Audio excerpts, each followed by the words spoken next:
تازہ ترین ویڈیوز کے لیے چینل کو سبسکرائب کر کے بیل آئیکن اور آل نوٹیفیکیشن پر کلک کریں تاکہ آپ کو ملے ہر خبر سب سے پہلے۔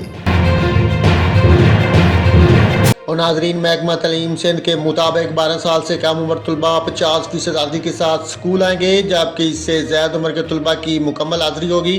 MCOC کے فیصلے کی روشنی میں محکمہ تعلیم سندھ نے نجی اور سرکاری اسکولوں کے لیے احکامات جاری کر دیے۔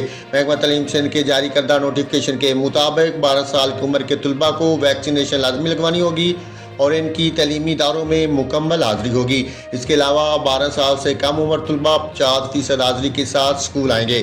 نوٹیفکیشن کے مطابق تعلیمی ادارے SOPs کا خاص خیال رکھیں گے۔ MCOC کی نئی پابندیوں کا اطلاق 20 سے 30 جنوری تک جاری رہے گا۔ اس دوران 27 جنوری کو صورتحال کا دوبارہ جائزہ لیا جائے گا۔ تاہم شادیوں کے لیے عائد پابندیاں 24 جنوری سے نافذ الامر ہو کر 15 فروری تک جاری رہیں گی۔